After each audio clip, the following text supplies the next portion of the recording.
como eu digo aqui, se não é o melhor, é um dos melhores analistas políticos do país. Gosto muito de conversar com você sempre, Lula. Tudo bem?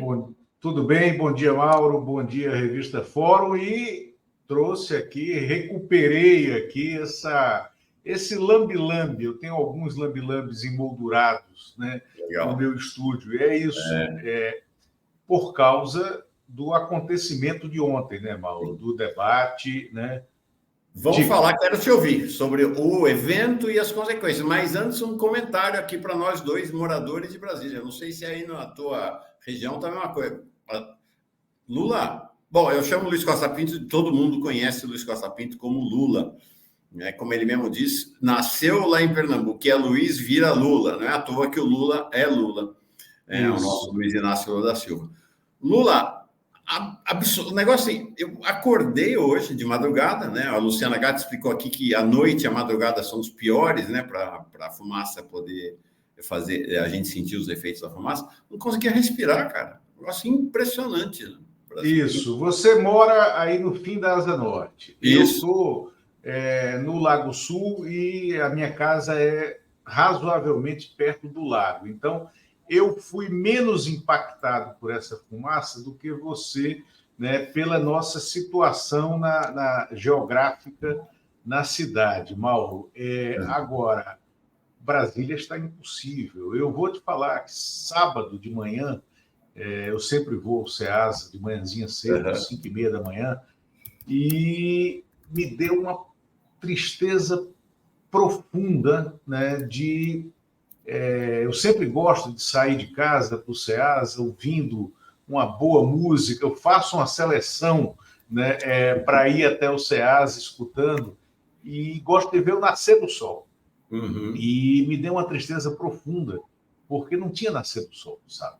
Né? Era uma bruma defumada, né? E isso está insuportável. Isso é resultado desse momento gravíssimo que a gente vive, né?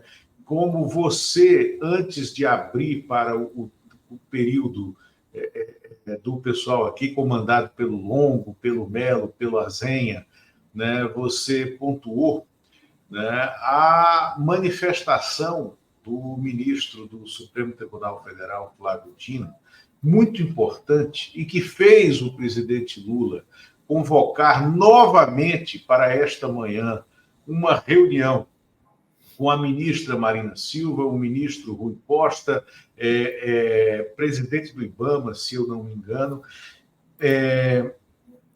para falar sobre as ações possíveis emergenciais antes mesmo, né, de a gente sacramentar a criação da autoridade climática, que já atrasou muito, e atrasou muito por defeitos desse governo, né, em lidar com a questão ambiental. Defeitos deste governo em lidar com a criação da autoridade climática dentro do Congresso Nacional por causa dos defeitos de atuação do governo, né, nesse Congresso dominado pela extrema-direita.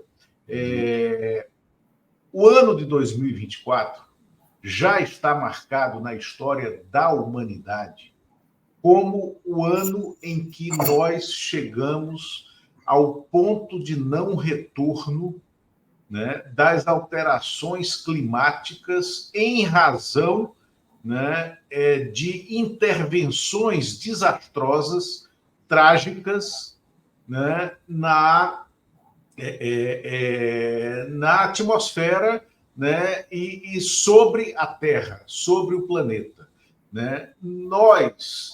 Isso a ponto de levar o Carlos Nobre, climatologista, físico, meteorologista, e um dos maiores cientistas brasileiros vivos, o Carlos Nobre, a escrever, como escreveu no artigo e falar em entrevistas na semana passada, que ele está apavorado. Eu falei para ele, se o senhor está apavorado, eu estou muito mais apavorado, porque ele é um parâmetro. Né? Muito interessante isso que você fala, porque na sexta-feira, bom, Esse aqui é um artigo do nosso Luiz Costa Pinto, está aqui publicado na Fórum, esse fim de semana, muito forte o artigo do Lula, sobre exatamente a crise climática, salvemos a Terra, né? É o tema do artigo dele, exatamente tematizando sobre esse assunto.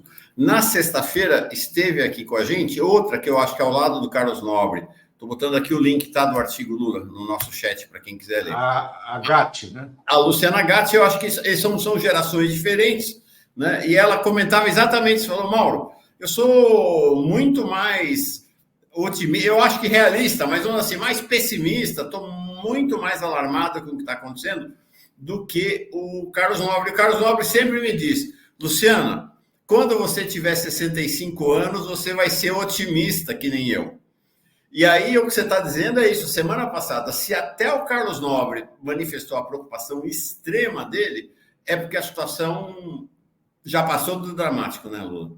Não, já passou dos dramáticos. E aí, o Lisenko Rondini pergunta aqui no chat de quem é a culpa por essas queimadas. Esse é o problema. Essa é a questão. Né? Não, primeiro, que não há uma culpa única. Não, claro que há assassinos, que há criminosos que estão pondo fogo na mata e auxiliando, né, esse processo. Mas a incúria, a incapacidade do Brasil como Estado, em lidar com a questão ambiental.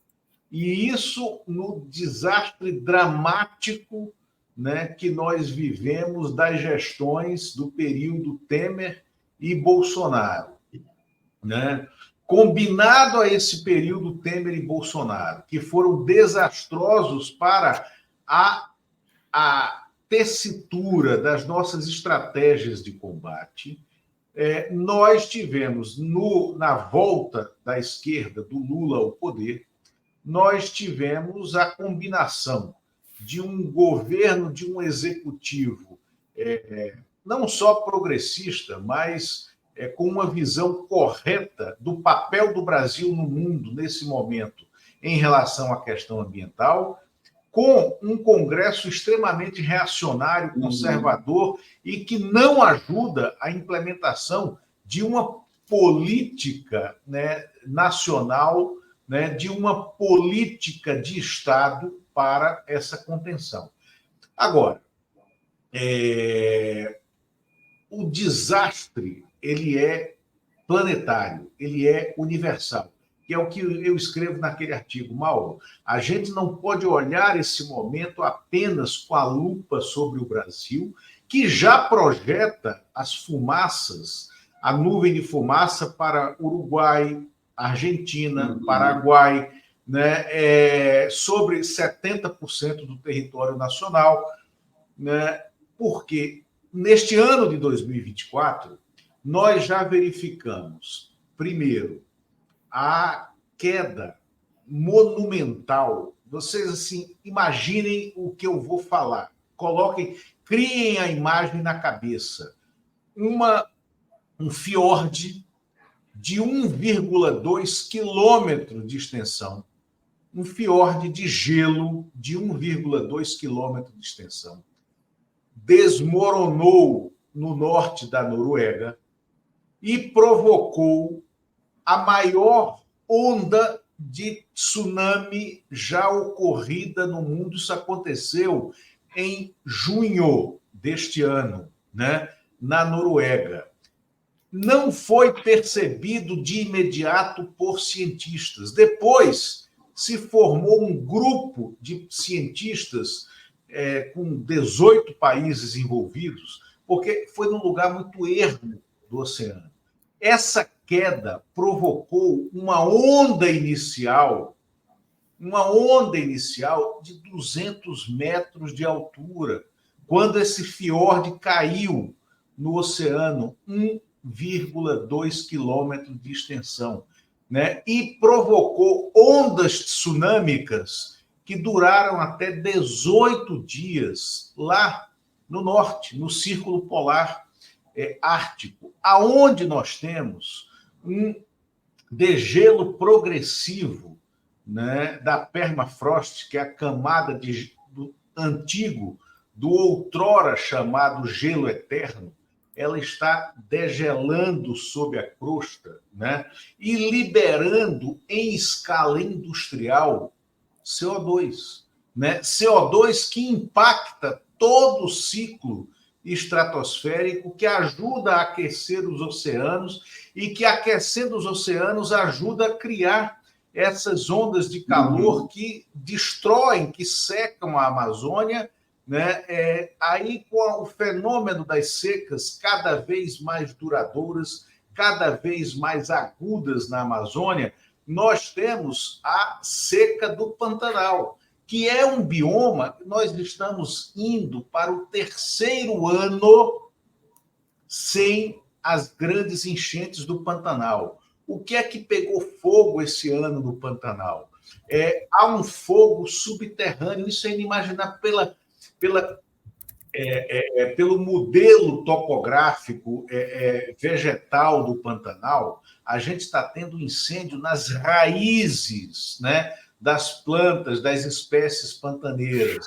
Esse incêndio se propaga porque ali há um vazio, uma espécie de oco, que é o que ajuda a formar as lagoas pantaneiras nas enchentes, né? Mas eles estão secos por baixo, por dentro da terra, e estão ocos, e tem oxigênio. Então, se tem oxigênio lá dentro, de alguma forma, se tem raiz e se tem fogo entrando, né, está acontecendo incêndio de vastas áreas, mas o incêndio subterrâneo. Aí ele começa aqui num ponto e ele só eclode lá 3, 4 quilômetros depois. Só que todo aquele perímetro está incendiando por baixo, né? E isso provoca as grandes queimadas. Isso devasta, né, várias espécies animais que têm ninhos ou que têm os seus filhotes em tocas que estão nesse subsolo. Então, nós ainda não passamos para medir a destruição da fauna, né, nesse momento. E por isso que nós vivemos o risco de perder, sim, o Pantanal a partir desse terceiro ano de grande seca e sem alagamentos. É isso aí. E tem uma questão aqui do país que é o modelo econômico agroexportador, né? Como tem aquele filme Dormindo com o Inimigo. A gente tem no Ministério Lula o Carlos Fávaro como ministro da Agricultura, que é o representante da turma do lado de lá, da turma que quer destruir tudo. Então, isso evidentemente dificulta a ação do governo, né? Porque todo esse processo é um processo para você desmatar, para fazer pasto, para plantar soja, para plantar milho. É esse modelo agroexportador que está na raiz de todos esses problemas que a gente está tendo aqui no país neste momento. Então, a tarefa... Exatamente, Mauro. Não, e a gente não tem um congresso onde haja uma discussão real, eficaz sobre economia circular, né, sobre novos métodos de financiamento, né? Tem um livro que foi lançado, você até vai chamá-los aqui, chama O Silêncio das Motosserras. Isso. Quando o Brasil conseguiu avançar na questão ambiental, que foi justamente nos 2 primeiros governos Lula, 2003, 2010, O Silêncio das Motosserras, né, do Cláudio Ângelo e do Tasso Azevedo. Isso. Nesse livro, Mal, esse livro ele é precioso para mostrar, logo no início, na escalada da nossa discussão ambiental, como o Brasil aprendeu a colocar a Amazônia no centro da questão e a desmistificar a história de que a economia extrativista era errada e atrasada e que nós precisávamos ter uma boa estratégia política para conquistar a Amazônia. Entre essas saídas que ajudaram a destruir a Amazônia está a construção da BR-364, que agora o Lula, de maneira errada, o presidente Lula, esgrime como saída para o combate ao que está acontecendo. Não é a saída, é o problema, né? E quando Chico Mendes foi assassinado, Chico Mendes estava no começo de uma grande luta para que se criasse, e foi criada por causa, né, dessa luta, as reservas extrativistas, mostrando, né, ao mundo e, sobretudo, ao Banco Mundial, porque essa era uma das brigas deles, de dizer, Banco Mundial, não financiem projetos, né, que destroem a mata nativa, que destroem as comunidades nativas e as economias originais, né? E o Banco Mundial foi fazer isso, né? Aderiu a essa tese, né? Nós temos que voltar mas muitas casas nesse debate, porque não há evolução e não há saída para a humanidade se a gente se mantiver nessa agricultura de larga escala, achando que só ela é capaz de produzir alimentos para o mundo. A gente tem toda a experiência, por exemplo, do MST em diversas áreas, mas vou citar aqui uma apenas, no cultivo do arroz, em que ele se converteu num dos maiores produtores de arroz das Américas, né? E exportador, né? Se a gente ficar sempre nessa cultura de dizer o seguinte, não, quem sabe mexer com o agro e mostrar que o agro é produtivo são as grandes empresas. Não, as grandes empresas, elas devastam, elas destroem, né? Que é o que está acontecendo aqui do nosso lado. Você vai algumas vezes, quando eu vou, eu sempre fico chocado, Mauro, com como a soja, o cultivo, sobretudo da soja, destruiu o cerrado, né, no trajeto entre Brasília e a Chapada dos Veadeiros. A Chapada dos Veadeiros está queimando completamente agora. Que está queimando completamente e que é o encontro das águas, é o único lugar no mundo onde você tem um encontro de águas que te permite levar águas de nascentes para rios que estão ao norte e ao sul e ao oeste, né? Então, esse é o grande diferencial da Chapada em relação às águas, fora, né, esse local específico, né, de grandes placas de cristal que provocam que trazem essa fama mística, a Chapada dos Veadeiros. Verdade. Primeira vez que fui à Chapada, quando voltei para Brasília agora, no começo do ano passado, fiquei chocado, efetivamente, de Brasília até a Chapada, ou até o início, né, do parque, é só milho e soja, é um negócio chocante, você não vê mais nada. Chocante, é uma coisa dramática, né? E aqui está Cláudio Ângelo, ele ao lado de Tasso Azevedo, autores de O Silêncio da Motosserra, quando o Brasil decidiu salvar a Amazônia. O livro está sendo lançado agora, semana que vem, ele está nas Europa, mas semana que vem o Cláudio Ângelo vai estar aqui com a gente para conversar. E aí depois nós vamos ter a segunda edição do livro, né? A primeira é Quando o Brasil Decidiu Salvar a Amazônia, e o segundo livro, a segunda edição é Quando o Brasil Resolveu Destruir de Vez a Amazônia. Vou querer ver, ele é talvez um dos maiores jornalistas ambientalistas aqui do país. Lula, sim. A gente ia começar por aí, mudamos, e muito justamente mudamos, porque de fato esse é o assunto que interessa ao Brasil e ao planeta. Mas vamos falar do assunto que hoje polariza as mídias, né? Todas, mídia progressista, mídia conservadora, internet, sites, portais, programas de TV, cadeirada. É a cadeirada. Eu queria ter o olhar para a cadeirada e os possíveis efeitos dela no processo político eleitoral em São Paulo. Mauro, primeiro vamos pegar a melancolia, porque aquela cadeirada de ontem à noite, ela marcou o fim definitivo do que foi um dos interessantes partidos políticos, né, da história brasileira e eu diria até da América Latina, o PSDB. O PSDB, que antes mesmo de ser criado, mas por causa de um dos seus fundadores e por causa do seu maior símbolo político, Fernando Henrique Cardoso, né, também foi marcado por uma cadeirada. A cadeirada de 1985, não que o Fernando Henrique tenha jogado cadeira em ninguém, né, mas ele sentou na cadeira do prefeito de São Paulo.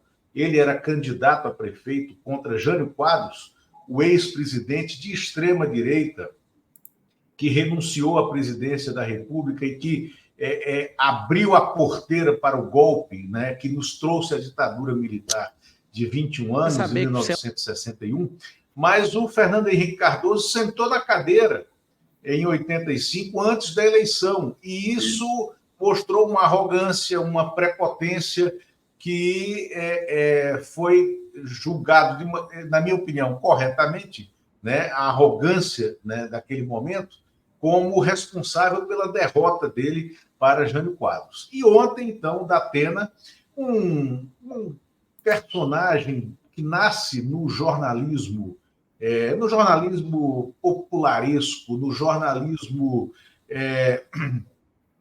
dessa cobertura policialesca, que ontem ele já me parecia, desde o início do debate, evidentemente transtornado, ele está meio inchado, ele não tá no eixo, né? Ele não está no eixo. Talvez ele esteja se confrontando com vários dos fantasmas dele pessoais, né?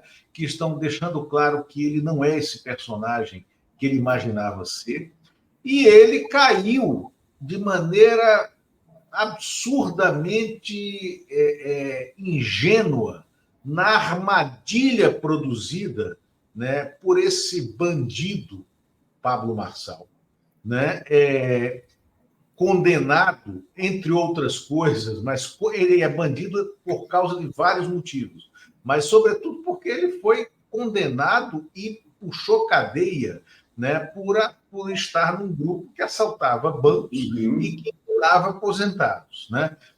Mas o Datena caiu na armadilha, porque o Marçal queria isso desde sempre, né? Trouxe, então, aquele momento, e aí ele já tinha pronta a coreografia de saída dele do estúdio. Chamou a ambulância, passou a noite no hospital, se deixou fotografar no hospital num um overreact, né? Para o que foi de fato, dizendo que quebrou a costela. Eu acho que o Azen ou o Melo, né, disseram aqui, tem que mostrar a radiografia, né? Cadê a costela? Vamos ver se algum médico real que honre o seu carimbo de Conselho Federal de Medicina ou de Conselho Regional de Medicina, se algum médico vai assinar o laudo dizendo que ele quebrou alguma costela, porque me parece uma mentira, né? Aí ele já amanhece nas redes tentando colocar aquilo como um atentado contra ele, comparando aos atentados sofridos pelo Trump, né? Uma loucura, uma aberração, uma bizarria. Agora, Mauro, aí eu quero puxar para uma coisa, né? Na minha opinião, tá? Ficou evidente ontem que a Tabata era a pessoa mais equilibrada naquele estúdio com propostas, junto com o Boulos, né? Junto com o Boulos. Agora, o Boulos, como é um candidato efetivamente capaz de vencer essa eleição, porque a Tabata não subiu, a Tabata ficou empacada lá embaixo, a Tabata não está saindo, não está conseguindo ter sabedoria política para sair ela também dessa armadilha, e já veio a público dizer: não vou declarar opinião, voto em ninguém no segundo turno, porque é tudo a mesma coisa, não adianta o voto útil. Uma maluquice, ela está sendo aprisionada por essa personagem da recalcitrância, né, de oposição ao nome da esquerda, Mas o Boulos, ele poderia ter tido um desempenho muito melhor do que teve ontem, se ele tivesse uma maturidade política maior para lidar com os erros e as fraquezas do Ricardo Nunes, né? Porque ficou evidente que o Ricardo Nunes é uma figura de laboratório que não conseguiu ainda apreender as lições dos seus marqueteiros, porque ele é absolutamente despreparado, né, para a gestão política. O Nunes está ali por um acaso da história, né? Agora, eu também preciso fazer aqui, infelizmente, você sabe que eu fui assistir ao debate ontem com uma expectativa muito forte em relação ao desempenho, né, do Leão Serva, um jornalista de uma carreira respeitável, né, que nós conhecemos muito bem, que eu respeito profundamente, que eu acho que sempre foi no que aconteceu em 2022, quando ele segurou, né, o telefone celular que alguém queria jogar, né, acho que na Vera Magalhães, não é isso? Isso. Ele segurou.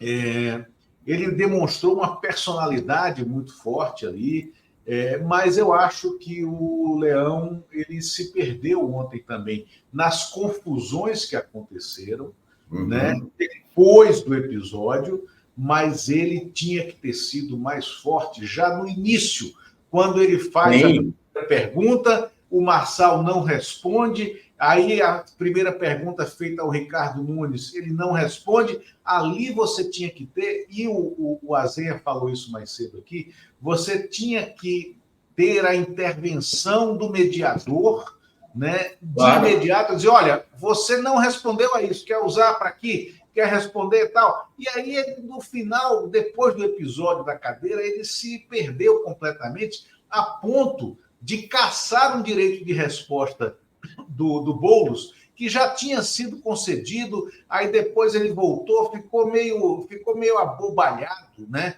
E aí eu vou usar para cá uma figura de linguagem que eu usei para esse governo Lula desde o início, né?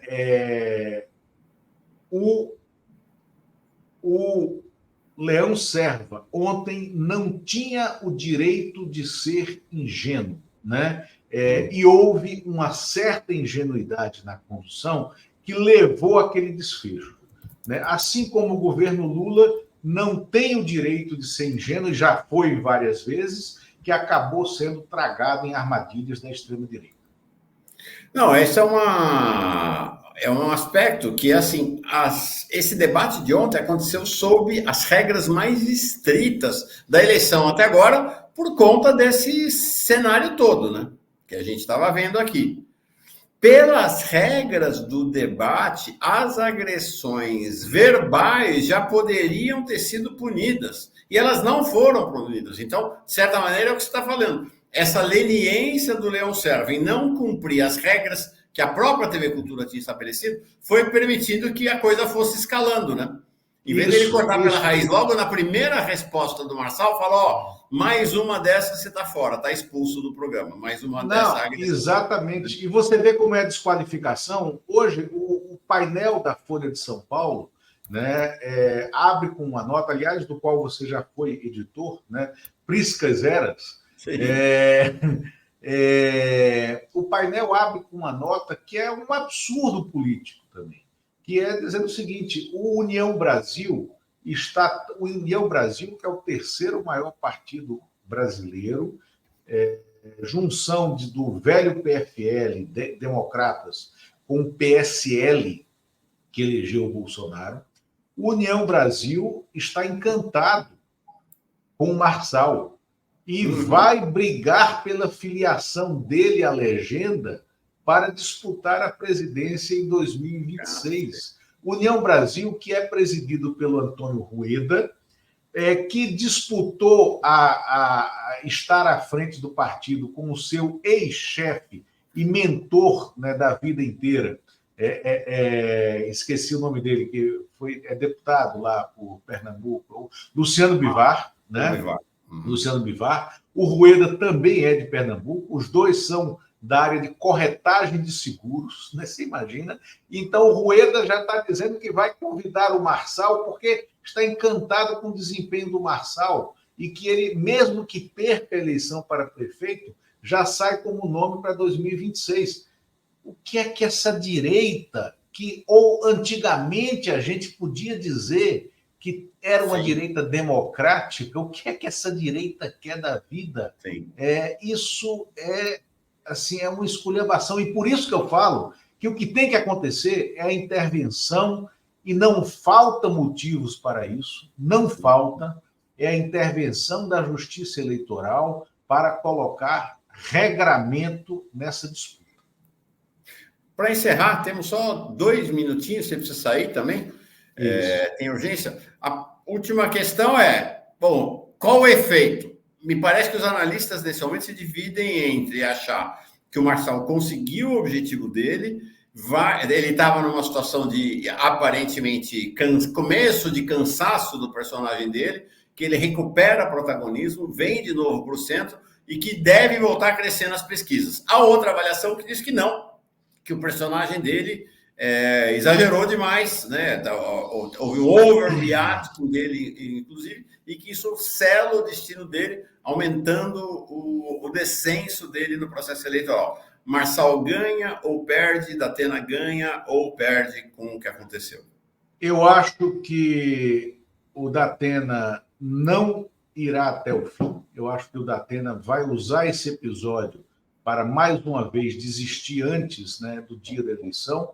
Acho que o Marçal não ganha com esse episódio, porque, no final das contas, ele terminará desmascarado e a rede social em que ele reinava, que é o Twitter, continua fora do ar, né? Sendo assim, ele não teve tempo de esgrimir essa coisa. Eu acho que o segundo turno caminha para ser entre o Ricardo Nunes e o Guilherme Boulos. O Boulos está no jogo e espero que a Tabata reveja esse seu comportamento infantil do ponto de vista político e que é muito ruim para ela no andar do futuro da política, de achar que ela pode pegar uma passagem, como fez o Ciro Gomes, e ir para Paris no segundo turno, e não se engajar na campanha do Boulos, porque a diferença de caráter e de projeto ela é abissal. E o Ricardo Nunes nada mais é que um instrumento da velha política criminosa também em São Paulo. Também criminosa. E criminosa com dinheiro público, com orçamento. Luiz Costa Pinto, Lula, aqui com a gente de novo. Só um minuto, Mauro, rapidamente, que eu vou ter que correr para o aeroporto. Acho que é preciso tratar essa questão das bets, né? É mais uma urgência que o governo tem que saber lidar com ela, que está hoje no Congresso Nacional e que o governo tem apoiado de maneira transversal, né? O governo não pode admitir que a gente esteja nutrindo, né, um esquema, né, que dá aso a diversos outros, porque gera dinheiro e capital para eles, tá?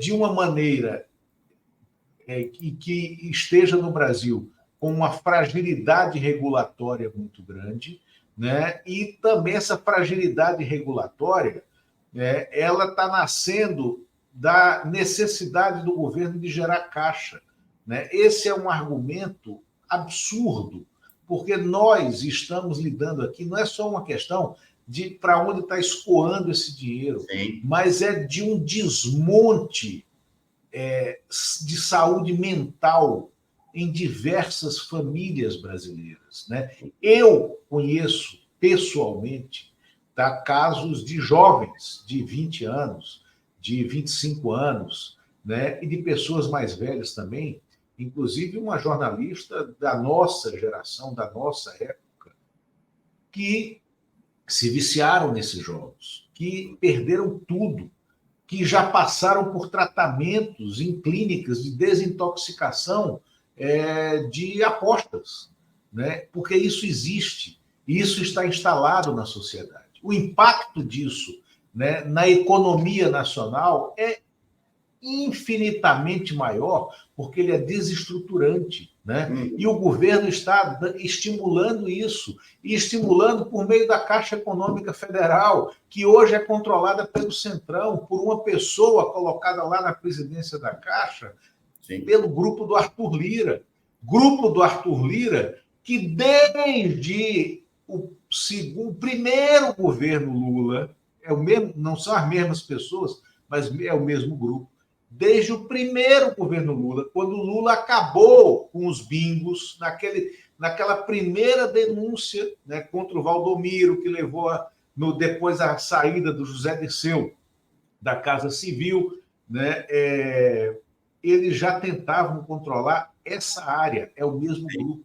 E agora eles controlam a Caixa Econômica Federal, que está querendo se converter na grande Bet nacional, né? Isso não pode. E aí não pode o Ministério da Fazenda ter um argumento meramente fiscalista nessa área e também numa outra, a liberação dos cigarros eletrônicos, dos pods, porque está tendo uma briga interna entre Receita Federal e Anvisa, né? A Receita Federal querendo liberar os cigarros, dizendo que a sonegação é muito ruim para o país, e a Anvisa dizendo que ela não libera porque os cigarros eletrônicos fazem mal à saúde, muito mais mal à saúde do que os cigarros normais. E eu atesto isso, porque eu tenho um caso de uma pessoa muito próxima a mim, próximos os pais, que são médicos, aliás, que o filho dele, sexta-feira,